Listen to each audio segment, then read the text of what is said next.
Oh, this got turned up too damn high.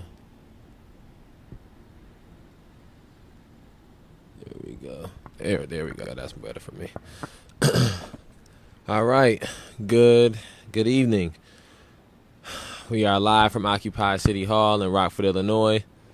My name is Leslie Roth. I'm a member of the May 30th Alliance. The May 30th Alliance is a direct action organization located in Rockford, Illinois, dedicated to the struggle to end police terrorism, mass incarceration, and racial injustice in Winnebago County. The May 30th Alliance began the occupation outside of the City Hall in Rockford, Illinois on October 3rd, 2020, after on October 2nd, 2020, Tyrus Jones, an unarmed black male, was shot down in the streets of Rockford, Illinois by Rockford Police Department Officer Dominic McNeese.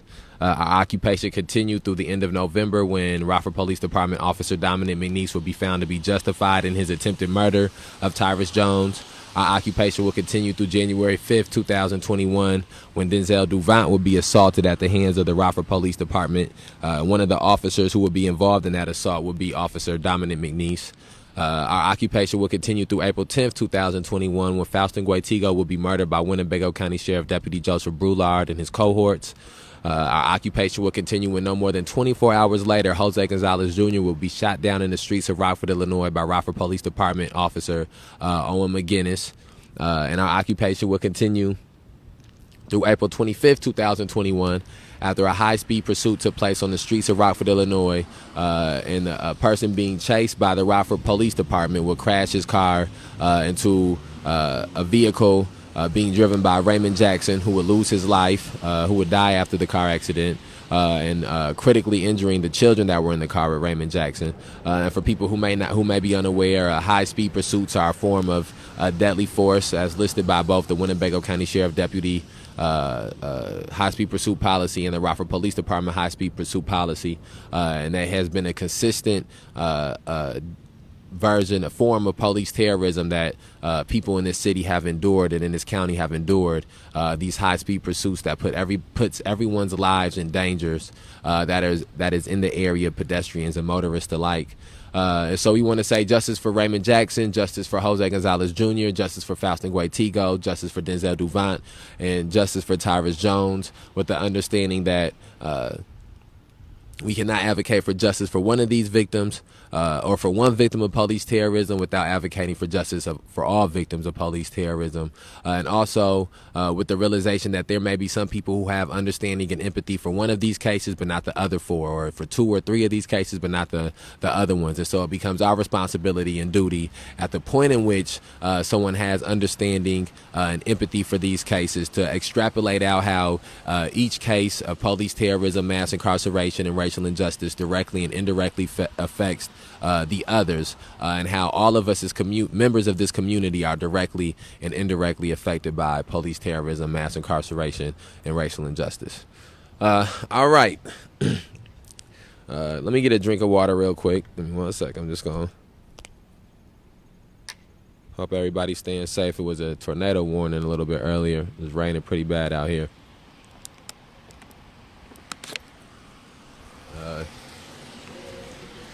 But rain, snow, sleet, or hail, we continue as we have before and as we will going forward. Today marks the I don't know. It feels weird using the word anniversary. I mean, I guess it is appropriate because that's what anniversary means, but it just feels weird using that word. So I'm searching for a word that's I can use interchangeably with that. That feels more that I'm more comfortable with. But for now, it's the anniversary of the murder of Mark Barmore, who was killed on August 24th, 2009 by the Rockford Police Department. Yesterday was the anniversary of Mikey Guzman being ran down by South Beloit police officer Sawyer Kurth last year. And I think that after this live I'm doing now, touching on Mark Barmore and some of the things I'm about to speak about on Mark Barmore, I will go and do another one of these similar for Mikey Guzman. So what I want to do with this live is to go through and read what we have here in the Winnebago Boone Integrity Task Force speaking on the murder of Mark Barmore, and to extrapolate out how some of the things that some of the issues that presented themselves in August 24th, 2009, how they continue to present themselves now and how they continue to permeate our community now. And then just again, just sort of have a critical conversation about the incident of police terrorism that led to the murder of Mark Barmore. So for anybody who does not have the history of the Winnebago Boone Integrity Task Force pamphlet, I urge you to come up to City Hall or come to Food Truck Tuesdays or City Market on Fridays and get a copy of the history of the Winnebago Boone Integrity Task Force pamphlet. The information that is in here is pertinent to beginning the process of understanding how deeply rooted the issues of police terrorism, mass incarceration, and racial injustice are in the community of Rockford, Illinois. So here, let's go through and read the portion that we have in here for Mark Barmore. Date of incident, August 24th, 2009. Name of victim, Mark Barmore. Officer involved, Oda Pool, Stan North. Location of event, House of Grace Daycare and Preschool Learning Center. Injuries from event, 1 murdered. Cook County Integrity Task Force findings justified. Release date of findings unknown. It should be pointed out that the Winnebago Boone Integrity Task Force was created after the murder of Mark Barmore and the investigation into the murder of Mark Barmore. And so that we have it in this pamphlet as the initial act of police terrorism that you read through. During the late morning on August 24th, 2009, and this is an excerpt from the lawsuit concerning the murder of Mark Barmore. During the late morning on August 24th, 2009, a woman called the Rockford Police Department alleging that Mark Anthony Barmore had threatened to slash her throat the previous night. According to dispatch records, the woman stated that Barmore was sleeping inside and that she would wait outside for police. Units were dispatched and arrived on the scene between 10 to 15 minutes after the initial call, but did not apprehend Barmore, reporting that he fled out the back door of the residence. And then, so there I want to, and as we go through and read this, I'll stop multiple times and just speak about some of the things being touched on. So I think it is at this point that there are some people who, as they are listening or reading along or hearing about these things back when they happen or currently or in the future, when someone watches this, that will check out. Their empathy will check out at the point in which you are informed on why the police were called on someone. I think that is 2 things to point out when it comes to that. The first thing that, and none of these things are in an effort to marginalize the person who may have called the police or the people who may have felt that they needed the police in this situation. These things are only in an attempt to try to humanize the person whose life has been taken away, who has been stolen, the person who's been murdered. So I think that we have to keep in mind when we hear about why the police come to a scene before someone is murdered or before someone is shot by the police, keep in mind that everyone is innocent until proven guilty. Keep in mind that when people call the police and tell the police something of what just happened, especially if they are saying something that someone said, that is hearsay. And we have to keep in mind that there is a process. The criminal justice system and the legal system and the judicial branch, those things are corrupt themselves, and there's a much needed conversation to be had around those things and the destruction of those things and the creation of something that is more equitable and equal and just. But as for right now, there is a process that this country has decided to set up, that this state, these cities, counties have set up. And part of that process, whether they treat you as such, is that you are supposed to be innocent until proven guilty. And it's our job as a community, since we will be, and as community members, since we will be the people at, whether it's us specifically or our loved ones or our friends or our neighbors or our coworkers, will be the ones at some point arrested and being charged with the crime. We have to keep in mind that the innocent until proven guilty has to go for everyone. Again, so with that understanding, that means that if someone is accused of doing something, you cannot then say, well, they deserve what they got when the police came because of what they are accused of doing. Because the accusation of doing something does not find you guilty in the court of law. And then again, we have to start also having the conversation about what is the penalty for the things that these people are being accused of doing. Is the penalty the gas chamber? Is the penalty the electric chair? Is the penalty a firing squad? If that is not what the penalty is, then again we return to the fact that besides the fact that a police officer is not judge, jury, and executioner and should not be deciding who lives and dies in the streets, and what punishment is inflicted out. They're not even inflicting the proper legal punishment. They're not even giving somebody what has been agreed upon by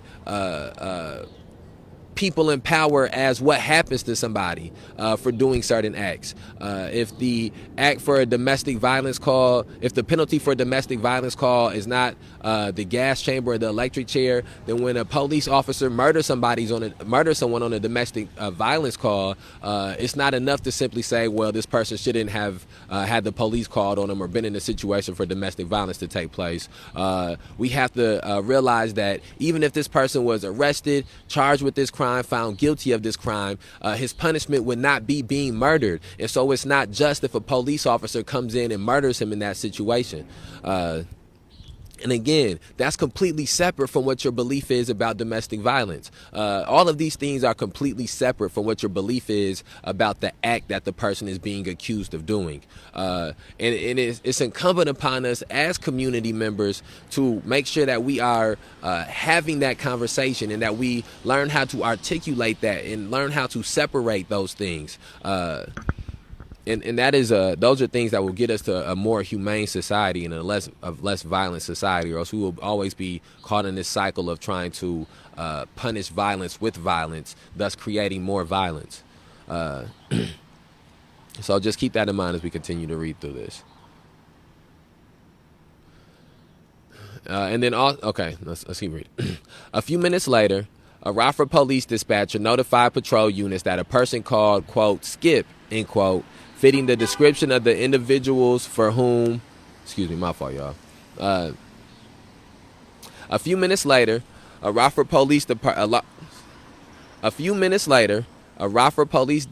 notified patrol units that a person called, quote, Skip, end quote, fitting the description of the individual for whom police were looking, was seen walking on the Jefferson Street Bridge on Rockford's west side. Dispatch notified units that, quote, that Skip had apparently, quote, pulled a knife out on a girl, end quote. Officers North and Poole were assigned to the squadron wagon for Rockford's west side. The officers were dispatched to the Jefferson Street Bridge. 5 minutes after officers North and Poole were assigned to respond to the Jefferson Bridge, dispatch provided more detailed information about the person for whom they were searching, including his name, a more complete physical description, and that Barmore was wanted on a warrant and might still be armed with a knife. A few minutes after receiving this information, officers North and Poole notified dispatch that they had Barmore in sight in the, quote, Winnebago Woodlawn, end quote, area. The evidence shows that officers North and Poole saw Barmore standing outside the House of Grace Church talking with a group of people. According to several of these individuals, Barmore, who came to the church occasionally, was relating trouble he was having, including an altercation with the girl where, quote, he almost had to slit her throat, end quote, resulting in the police coming after him. Church members and officials were encouraging him to stay out of trouble and become involved in a boxing group the church was soon to begin. When Barmore saw officers North and Poole and realized they were looking for him, he ran from the group and into the church, slipping in behind a church official who was entering the church. And then at this point I want to have the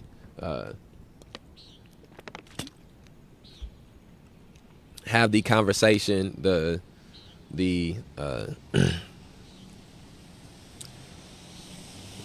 don't know what the word I'm looking for. I don't think the never-ending conversation, I guess, of why running does not justify being assaulted when you are caught. Why running does not justify being shot. Why running does not justify being tased, or running does not justify being murdered, or running does not justify being ran down by the officer's car. And the reason that it does not justify it is because as we're reading through this, within 5 minutes, they figured out exactly who Mark Barmore was, figured out that he had a warrant, figured out what his alias form, had a description for him. That's within 5 minutes, one dispatcher and two police officers worth of work. And so if they cannot apprehend Mark Barmore or apprehend someone in a safe manner from bring them in safely, bring them into custody in handcuffs, and bring them in one piece. If they can't do that with just 2 officers and a dispatcher, then wait for more officers. Then use more resources. There are more resources that are allocated. They millions upon millions, tens upon tens of millions of dollars, hundreds of millions of dollars really, are allocated to these institutions. It is not too much to ask these institutions to bring in all of our community members alive, to bring in all of our community members in one piece. And this is another thing that people don't have the conversation about as well. A lot of the reason that people run from police is because of the fear that they have of police. And the police are not out in the community trying to get that fear away or trying to steer that fear away. They perpetuate that fear. They want that fear. That's part of their tactic. They use that to try to coerce confessions out of people. They use that to try to coerce people into complying with unjust actions, such as searching people's car without probable cause, searching people's homes without probable cause.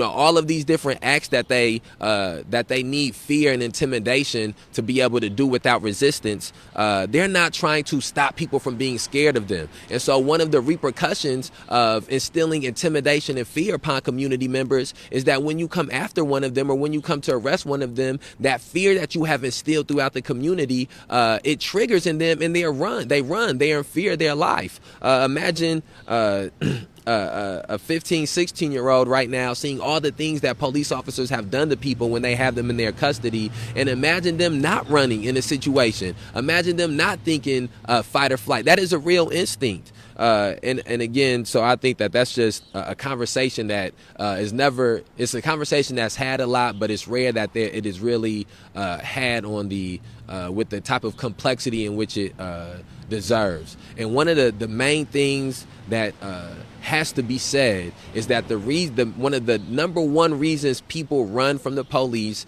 is their fear of the police. And the police, one of the number one things that police departments all over this nation work to implement is fear of the police. And it's very similar to having to a parent. It's a fine line that a parent has to have between trying to instill some type of reverence or whatever it is that you, whether it's fear, respect that you trying to instill in your children, and then also being able for your child to feel safe enough to confide in you, for your child to feel safe enough to tell you the truth about situations, for your child to feel safe enough to come to you in confidence, and so. That it's a fine if every time your kids spill something on the floor, you beating them with a switch and you beating them with the belt. When they 16, 17 and they drinking and driving, or they get in trouble, or they get in a fight or something like that, they're not gonna want to tell you the truth about nothing because you've went out of your way to implement fear and to instill fear. And if that's the way you parent, that's the way you parent. But then you have to understand the repercussions and the side effects from that. And it's the same thing with the institution of policing. For hundreds of years, they have went out of their way to implement fear, to implement intimidation tactics onto cities, counties all over this nation. And so the side effects of that is people fear you, people are intimidated by you, and people run when you come to try to apprehend them, and people flee when you come to apprehend them because movies come out regularly, and TV shows and documentaries come out regularly about police officers killing people and raping people and robbing people and beating people. And so you can't have your cake and eat it too. You can't want people to be scared of you so you can get your job done, or intimidate people so you can get your job done, and then be upset when the manifestation of that intimidation or the manifestation of that fear comes to fruition in people running away, or people not wanting to be caught, people not wanting to be apprehended.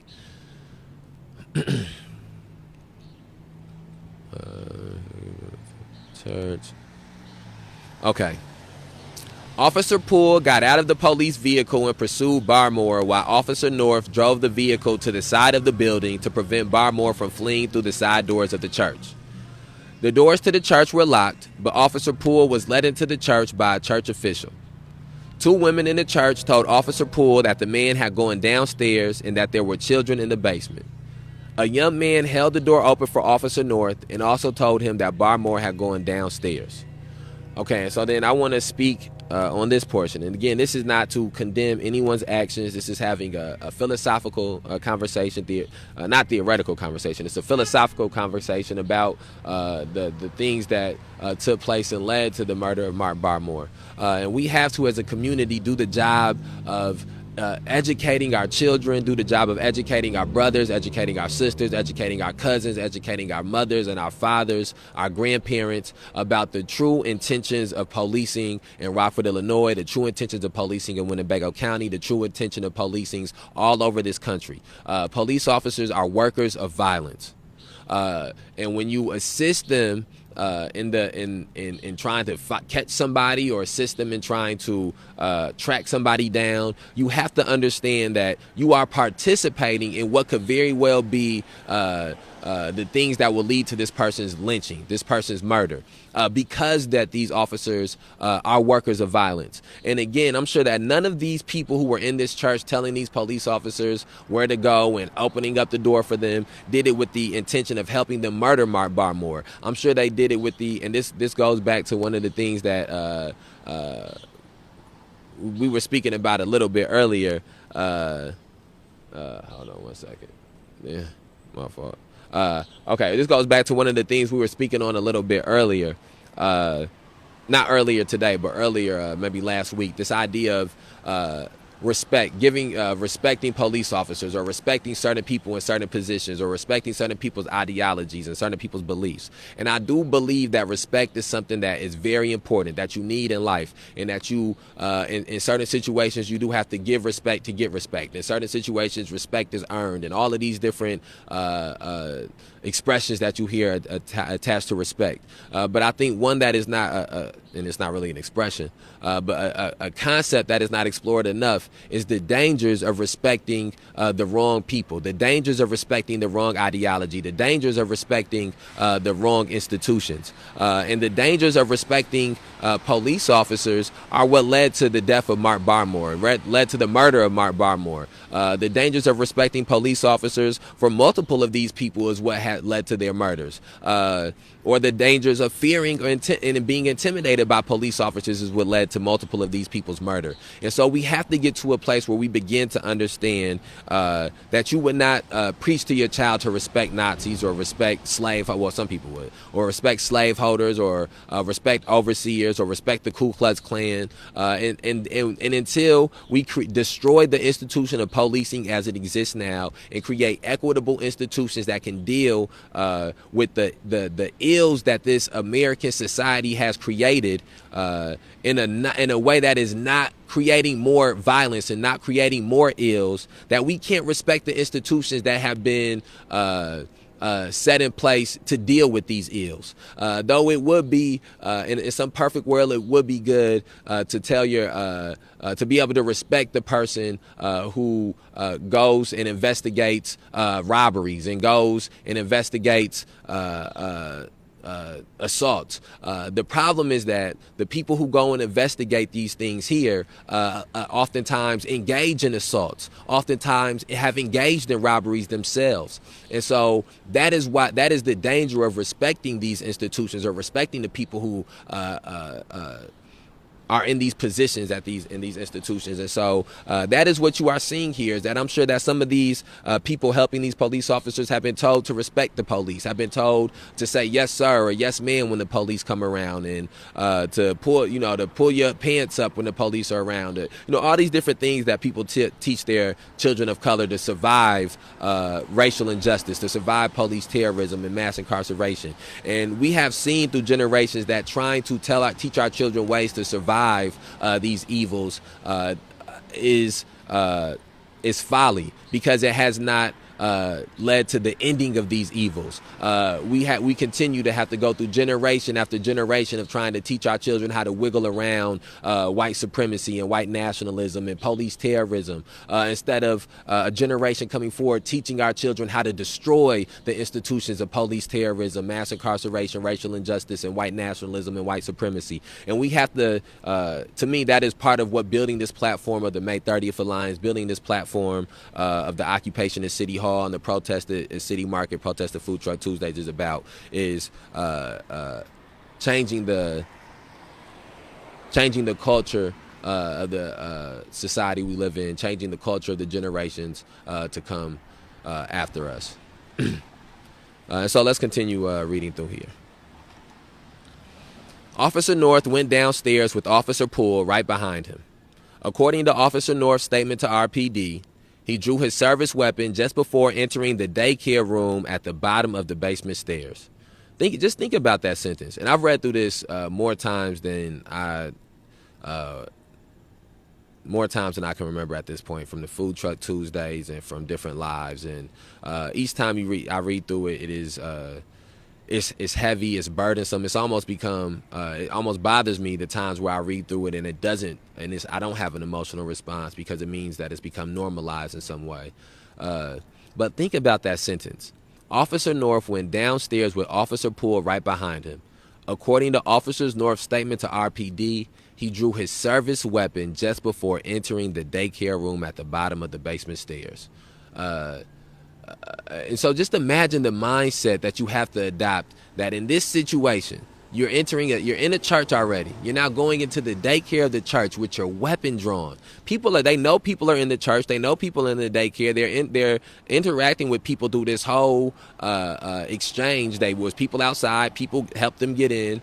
And so instead of at some point saying, you know what, maybe this is not the right place to do this. Maybe this is not the right way to handle this or the right way to deal with this. They escalate at every turn the violence in this situation.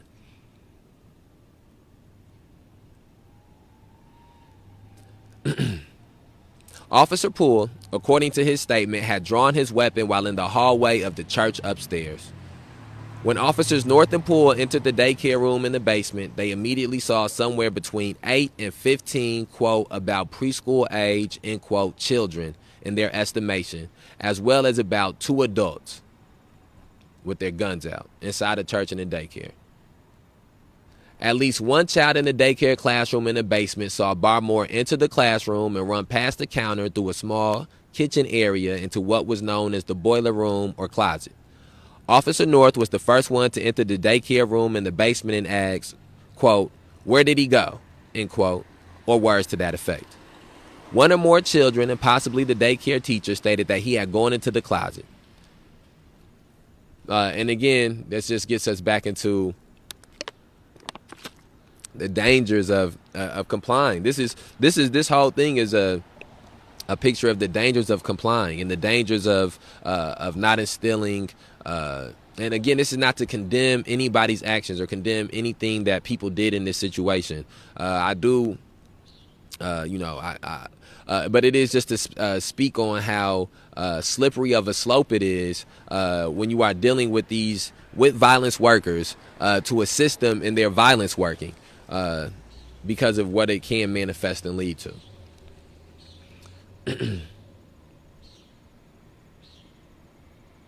Sheila Brown, a pastor of the House of Grace Church and proprietor of the daycare, had followed the officers into the basement. Seeing officers' guns drawn, she and the daycare teacher already in the room gathered the children into the corner of the classroom opposite the boiler room and quote, shielded the kids with their bodies, end quote. Upon being told that Barmore had entered the boiler room, Officer North focused his attention on the boiler room door, which had a small window at the center at about Officer North's eye level. Because it was dark inside the room, Officer North activated his gun-mounted flashlight. And then again, it's dark inside the room. It's children huddled up in a corner with women using their bodies to shield them. And I almost guarantee that this is probably a majority of children of color and women of color, people of color surrounding them. And these are 2 white officers, and this is a person of color that they're chasing in there. And again, it gets you just into the when you know the different things that have happened throughout the existence of black people in this country, in this nation. When you hear about police terrorism taking place in a church. I was just speaking on a previous live about watching the 4 Little Girls documentary about the bombing of the church in 1963 in Birmingham of 16th Baptist. When you know about it's escaping me the city now, Virginia, I think. Was it Charleston? I think Charleston, where the Dylan Roof went in and murdered the black people in the church with racist intentions. You're just reminded of how there is no place safe when you are a person of color in this country. Black churches, people of color's churches, and people of color's most sacred places have been bombed, have been sites for murders, and sites for mass lynchings, and sites for all types of white supremacist terroristic actions. And so that's just a thought I have as we're reading through this.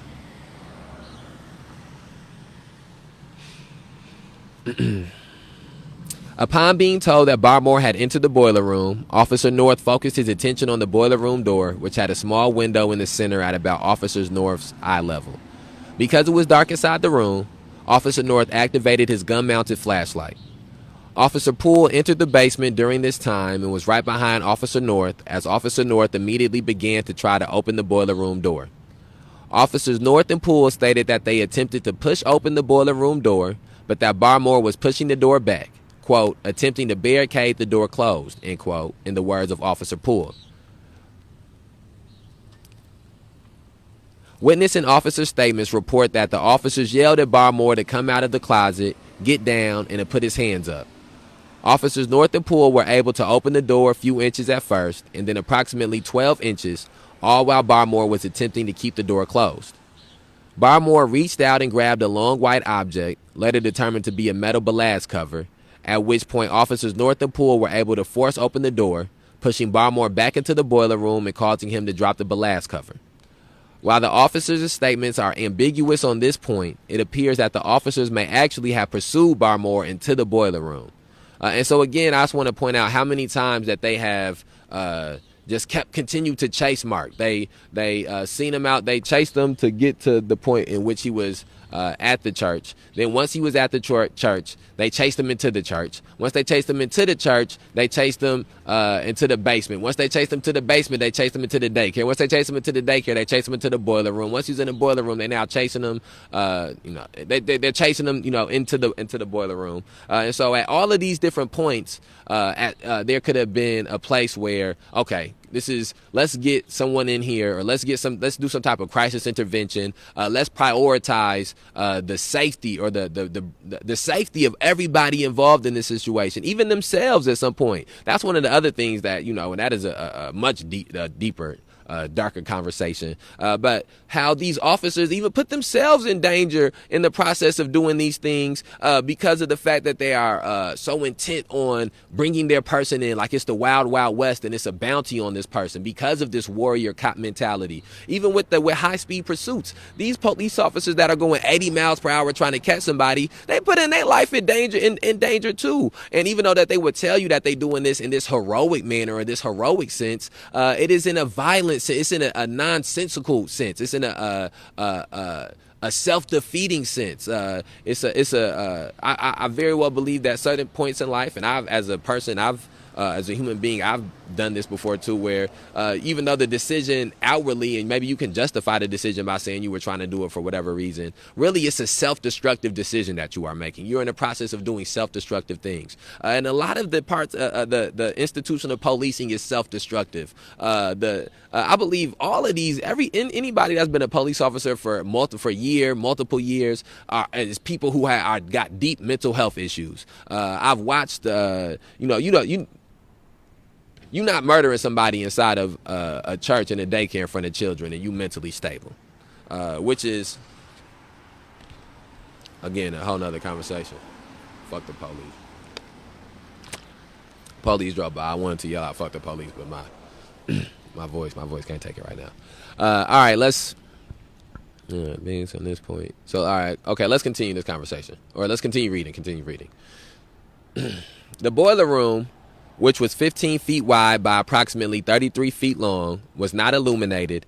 The boiler room, which was 15 feet wide by approximately 33 feet long, was not illuminated except by Officer North's gun-mounted flashlight and any light reaching it from the daycare classroom.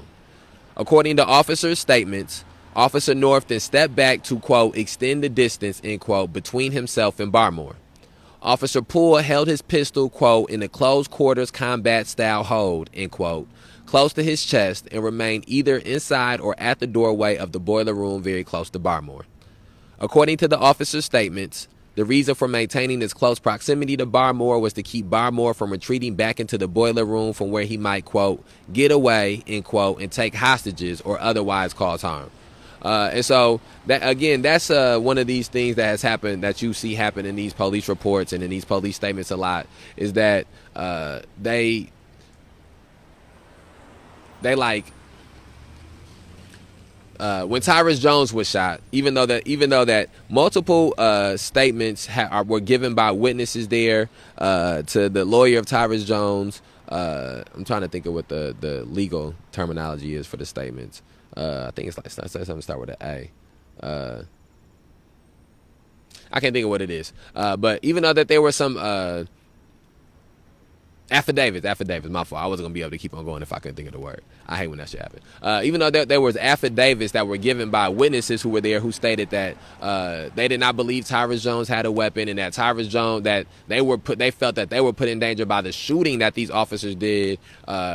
That the officer did of Tyrus Jones more than they were in danger of Tyrus Jones himself. The state's attorney's office and the police department proceeded to push the narrative that Tyrus Jones was committing grand theft auto, was trying to steal someone's car. And the beginning of that really came from the officer saying he thought that Tyrus had a gun and he was going up to this person's car and he was going to try to steal their car with the gun, and so that's why he shot him. And so once that statement comes out, they have to continue to push that. And one of the other things that they have to do once they murder someone is they have to push the idea that if they did not murder this person, more people's lives were going to be in danger. More people's lives are going to be at risk. And so that's why they have this, they push this narrative that they thought Mark was going to take more hostages, even though that these children, the most danger these children were in was in danger of the police terrorist action that was taking place right before them. The most danger these children were in were of the traumatizing effects and the psychological traumatizing effects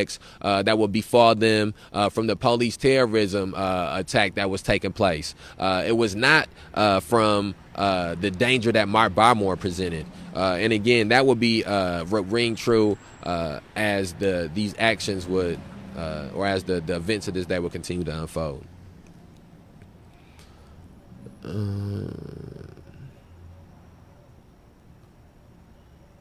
Officers Poole and North state that Officers Poole and North state that Officer Poole was very close to Barmore, and Barmore was able to reach out and grab Officer Poole's service weapon by the barrel.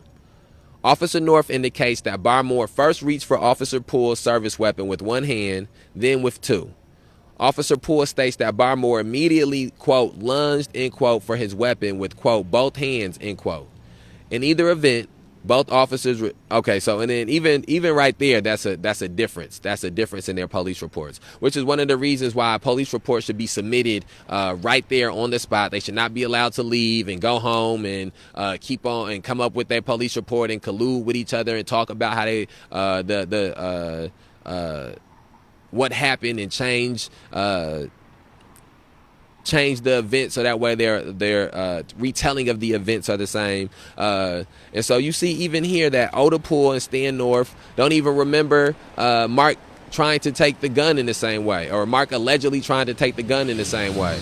Lunging forward to try to grab a gun at one point in time at once is completely different than putting one hand on the gun, struggling, and then putting another hand on the gun. And again, it's no reason that the officers involved should have varying statements or different versions of the events, because it is their job to have the same version of the events, to have the same, to be there for the same, for them to both be seeing the same things. If you to use a sports analogy, and I use sports analogies a lot, and some people might be, it is apples and oranges, but still, if you got a referee crew, and the referee crew should all be seeing the same thing. You are in they may be seeing it from different angles, but still seeing the same thing. They shouldn't have two different calls. If they have two different calls, that means that they aren't officiating the game in the same manner, which means that there's no way to be officiating the game. How can anybody know how to play the game and to make sure that they're not getting penalties or getting fouls if the people who's supposed to be enforcing the rules are enforcing two different sets of rules?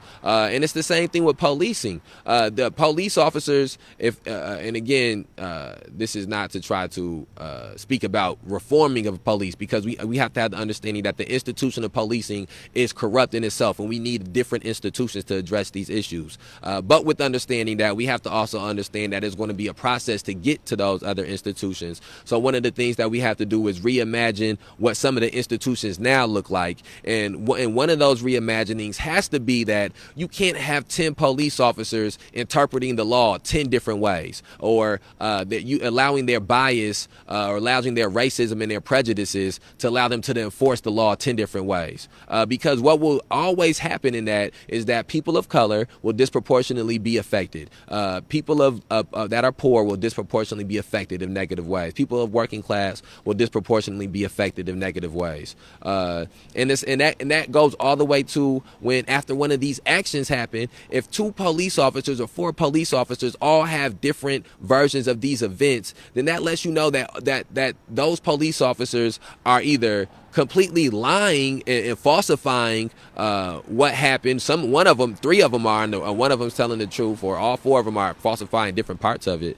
Or it means you got police officers out here having delusions of grandeur, and one of them imagining one thing happened when really something else happened, which goes back to the idea of them having mental health issues that need to be addressed, because maybe they are. Maybe the high stress of their job is getting them to a point in which when some of these events happen, they start imagining things, or having delusions, or can't remember what happened. All of those things just point towards the fact that these people should not have guns and badges and be allowed to enact violence upon members of the community.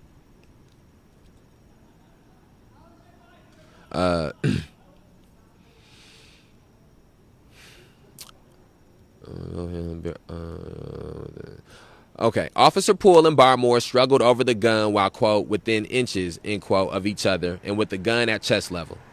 Officer Poole reported that he believed that Barmore was struggling to disarm him, and that if Barmore were to succeed, Barmore might use the weapon against one of the officers. Officer Poole reported that when he was able to push the barrel of the weapon towards Barmore, he pulled the trigger and saw the bullet strike Barmore in the neck. Officer Poole reported that after being shot, Barmore moved back and then forward again, maintaining his hold on the gun. And again, this is one of the places where I just can't imagine how you could get shot from point blank in the neck and maintain the exact type of hold or strength on the gun. Officer Poole and Barmore continued to struggle, falling against the sink with their backs to Officer North. Again, this is after they are claiming Mark has been shot point blank in the neck. Officer Poole reported that he heard Officer North discharge his weapon, at which point he was able to pull his gun away from Barmore. Officer Poole reported he then saw Barmore fall, quote, against the sink and then fall to the floor, landing on his back. Okay, so then even here, this is another difference of events that they're seeing here. Officer Poole reported that after being shot, Mark Barmore moved back and then forward again, maintaining his hold on the gun. Officer Poole reported that he heard Officer North discharge his weapon, at which point he was able to pull his gun away from Barmore. Oh, excuse me, my fault. I'm reading that the wrong way. Okay, let's just keep reading. My fault. Officer Poole reported that he was able to push the barrel of the weapon towards Officer Poole reported that he was able to push the barrel of the weapon towards Barmore. He pulled the trigger and saw the bullet strike Barmore in the neck. Officer Poole reported that after being shot, Barmore moved back and then forward again, maintaining his hold on the gun. Officer Poole and Barmore continued to struggle, falling against the sink with their backs to Officer North. Officer Poole reported that he heard Officer North discharge his weapon, at which point he was able to pull his gun away from Barmore.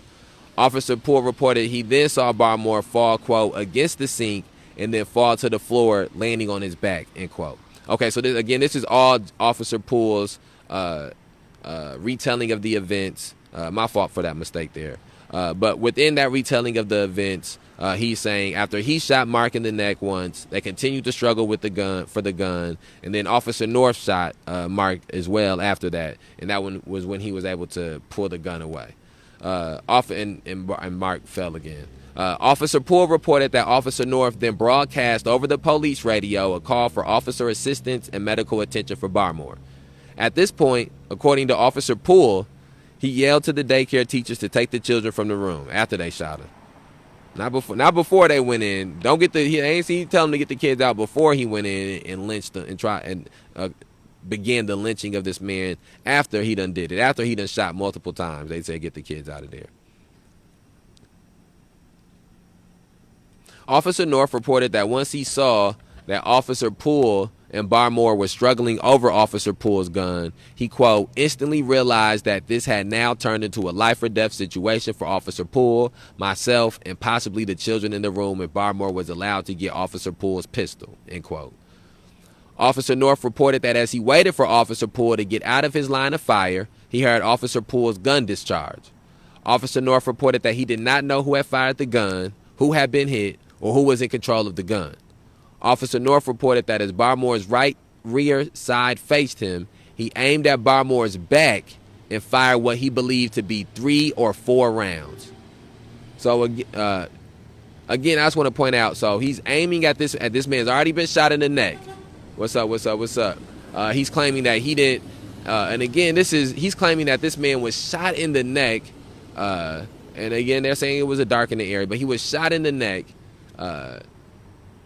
in that with his back to him, he could not tell that this man had been shot. He couldn't tell who had been shot. Again, shot at point blank in the neck. And they're saying that he's saying that he had no idea who had been shot. And so his response to that is with Barmore's back to him to fire 3 or 4 shots point blank into Mark Barmore's back. So now Barmore has been shot once in the neck point blank by Officer Poole, and now 3 to 4 times in the back by Officer North. This is their retelling of the events. Make sure you if you're watching this, you continue to watch so we can get to the end, and you can hear the retelling of these events by people who are not police officers and what they say they seen and what they say they experienced.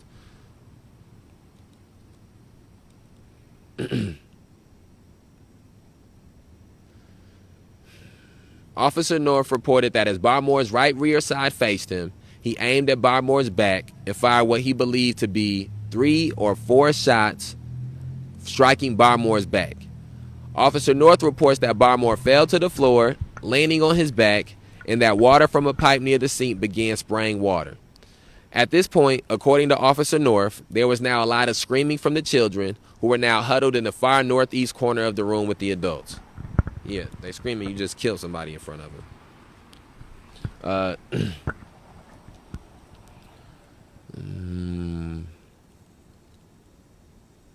As additional officers arrived on the scene, Officers North and Poole, quote, began yelling for the adult daycare workers to get the children out of there, end quote.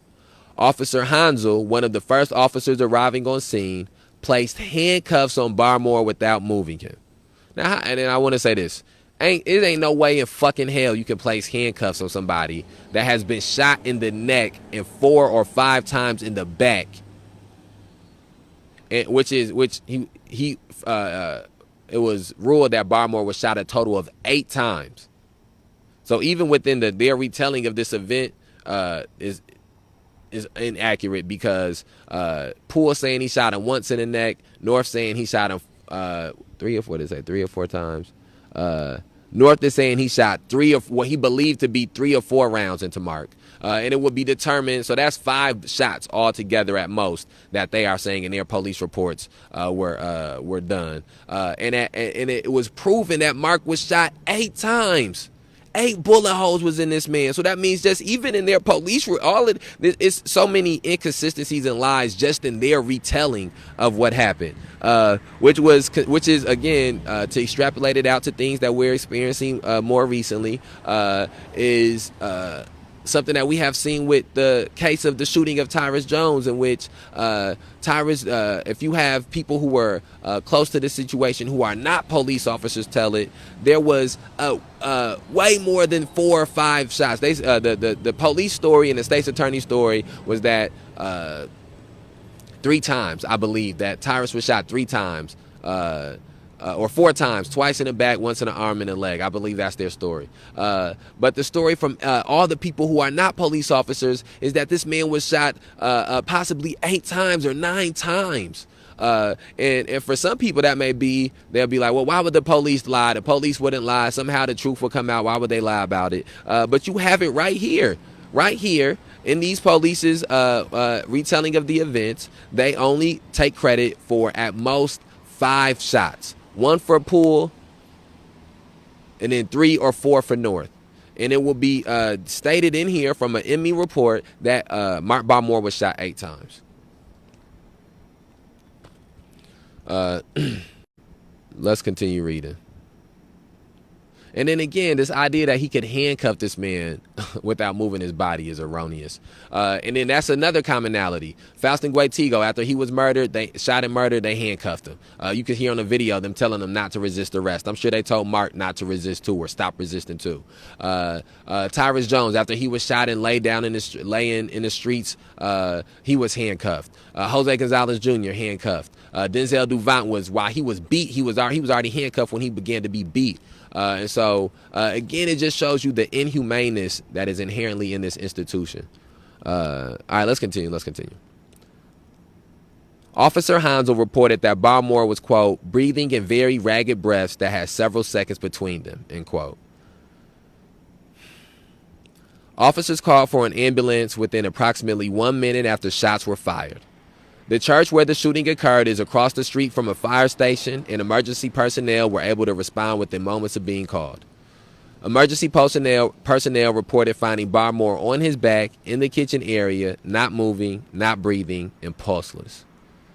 Emergency personnel asked permission from an officer to move Barmore from behind the counter to provide more room to work on him, and were given permission by the officer to move Barmore.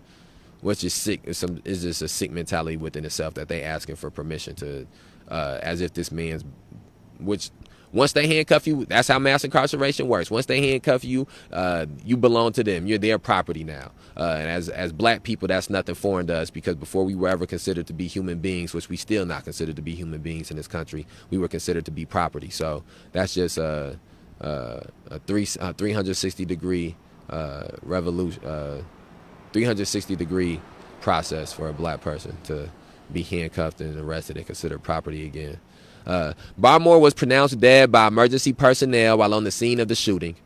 The events described above, from the moment officers North and Poole saw Barmore in front of the church to the time they discharged their weapons, shooting and killing him, occurred in just more than 2 minutes. So all those things that we just read through and dissected and had conversations about, that was 2 minutes worth of action. From the point in which they seen him standing outside the church till they chased him inside the church, chased him inside the daycare, chased him inside the boiler room, shot him in the boiler room, and killed him there in the boiler room. 2 minutes.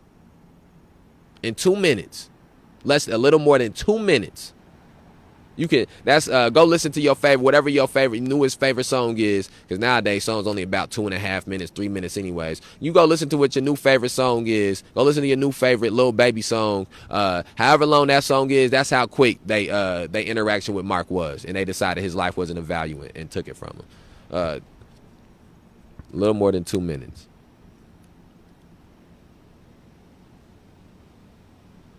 The forensic evidence is consistent with Officer Poole's and North's The forensic evidence is consistent with Officer Poole's and North's assertion that Officer Poole and Barmore were in close proximity when Officer Poole's weapon was fired, supporting the assertion that Officer Poole and Barmore were struggling over the weapon. The nature of the injury to Barmore's neck, the trajectory of the bullet, analysis of blood patterns, the presence of Barmore's DNA inside the ejection port of Officer Poole's gun, and the identification of DNA that may have been Poole's underneath Barmore's fingernails are all evidence that Barmore was shot at close range. A witness statement that Barmore stated as he was running downstairs that, quote, he was not going to go back, end quote, or words to that effect, indicate a mindset more likely to engage in struggle rather than surrender. In addition, on-scene field notes by the sergeants who separately interviewed Officers North and Poole immediately after the shooting while still at the church indicate that the officers' first accounts of the events given minutes after the shooting were materially consistent with their later written supplement reports provided to RPD a few days after the incident. That Barmore grabbed Officer Poole's gun and that a struggle over control of the gun ensued. This evidence indicates that there was a struggle over Officer Poole's weapon and Officer Poole shot Barmore from close proximity, 2 feet or less, during this struggle. Officer Poole and North stated that Barmore's hands were on Officer Poole's weapon during the struggle and at the moment the weapon was fired. Upon examination of Poole's weapon, a spent cartridge casing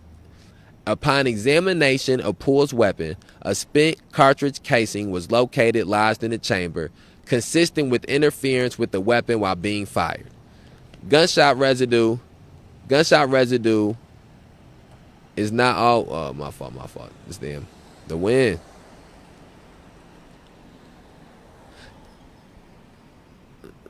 Gunshot residue, GSR, analysis did not reveal gunshot residue on Barmore's hands, and Barmore's finger or handprints were not found on Officer Poole's weapon. So I just want to, because we went through a lot of conjecture that was basically supporting the police's version of events, supporting the fact that Mark was holding onto this weapon, but then it's important to point out some evidence that points against that.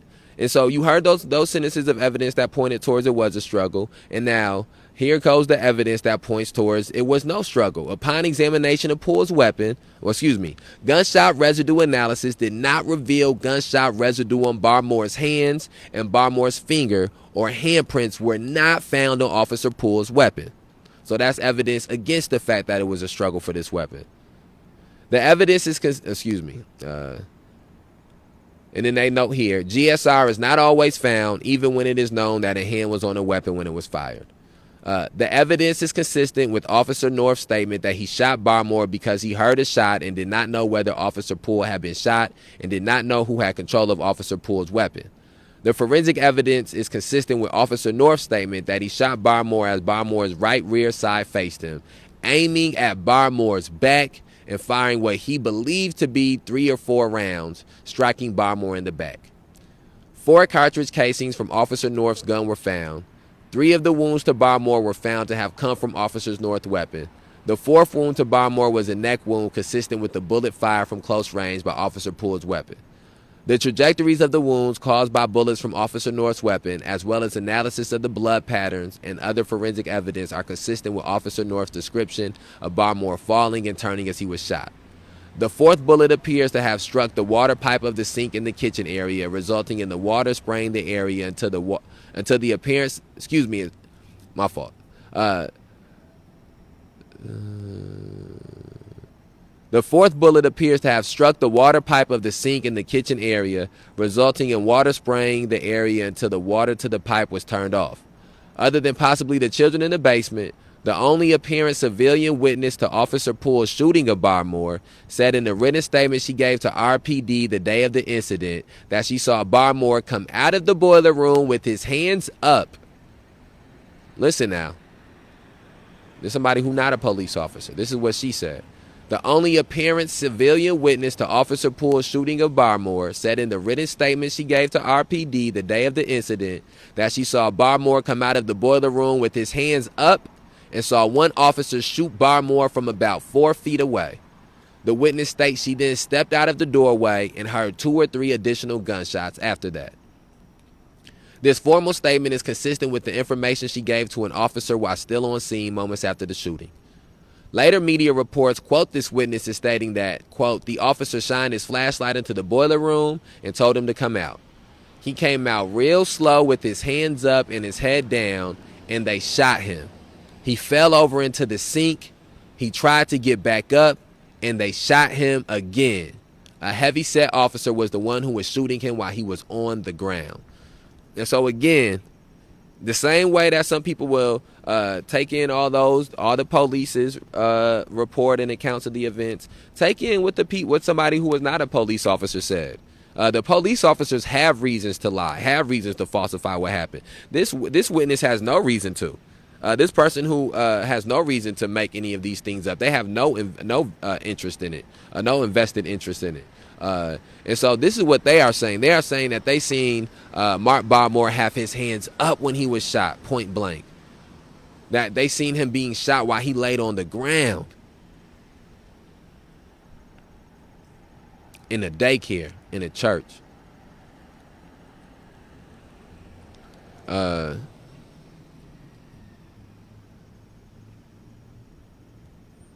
witness's initial statement to police is at odds with Officer North's and Poole's versions of events in some respects, and consistent with their version of events in other respects. Consistent with the forensic evidence, this witness saw an officer and Barmore facing each other and saw the officer fire one time.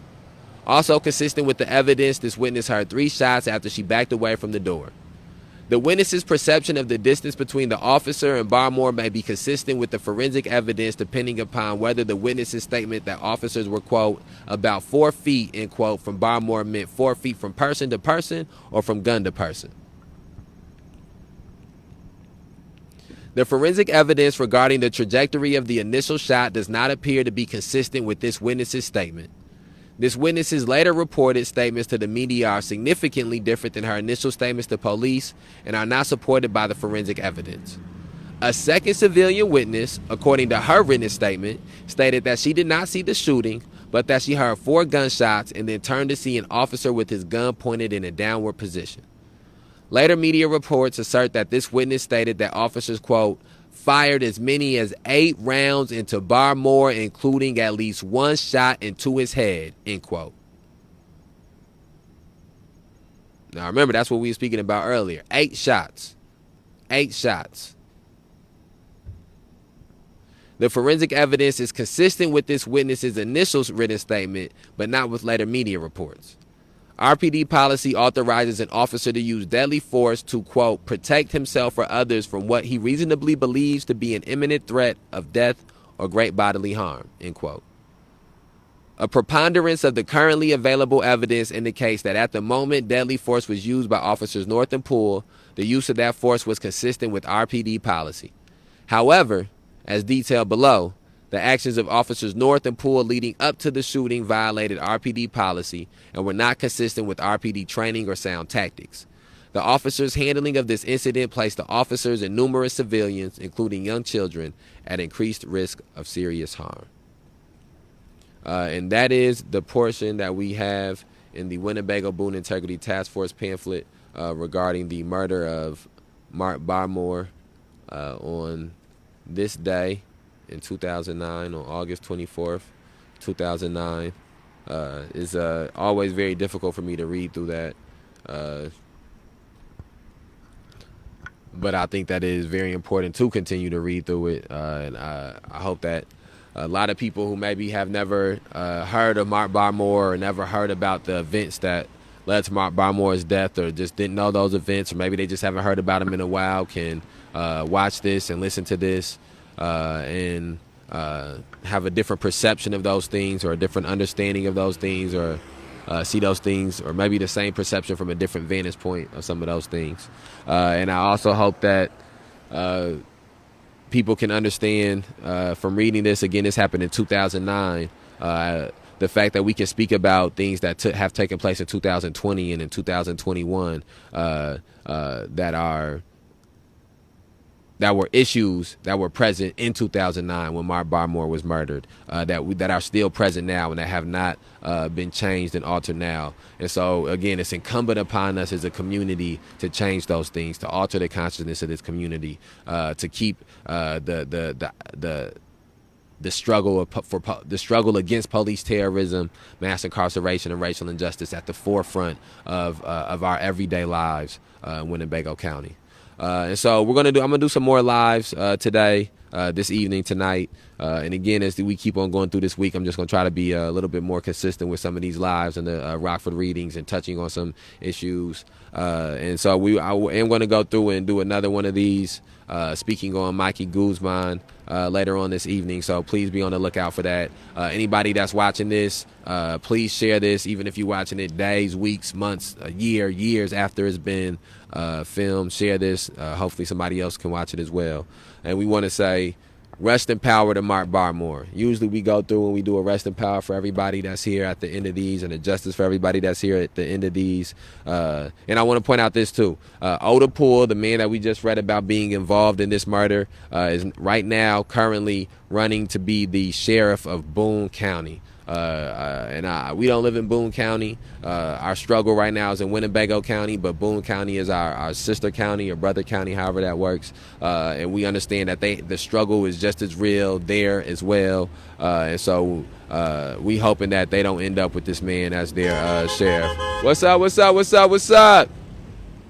And so rest in power to Mark Barmore. Justice for Mark Barmore. We outside.